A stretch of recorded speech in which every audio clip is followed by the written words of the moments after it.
ఇలా బొచ్చెల్లో పోసుకోవాలండి. బొచ్చెల్లో పోసుకొని చల్లాలి, అంటే చేయగలవ చల్లాలి. నేనను మా తాతయ్య చల్లుతున్నాము తాడుదుక్కిలో.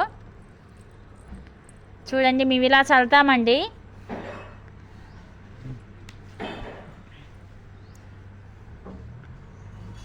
తాడుదుక్కి చాలా నీట్గా ఉంది మాది.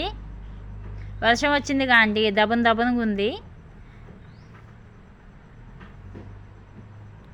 మీరు తాడుదుక్కిలో ఏమన్నా అంటే జనుము అది చల్లుతారా అండి, లేకుంటే ఇలా ఖాళీగా ఉంచుతారా, ఏం చేస్తారా అన్నది ఒకసారి కామెంట్ చేయండి ఫ్రెండ్స్.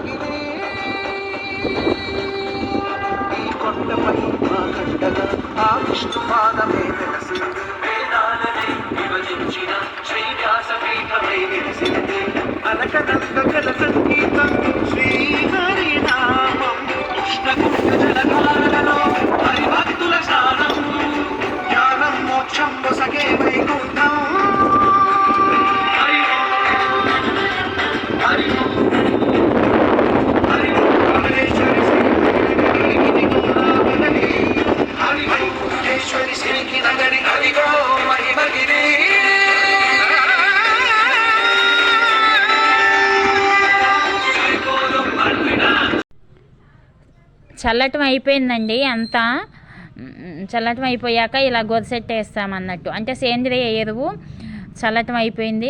ఇలా గొరసెట్టేస్తే ఏంటంటే మట్టి కింద పడిపోయిద్దండి. మట్టి కింద పడిపోతే చాలా అంటే చాలా బాగా పనిచేస్తుంది. సబ్స్క్రైబ్ చేయండి, షేర్ చేయండి, కామెంట్ చేయండి. ఇలా మీరు ఎంతమంది తోటలో ఇలా సేంద్రియ ఎరువు చేసి చల్లుతారో చెప్పండి ఫ్రెండ్స్. బాయ్ అండి.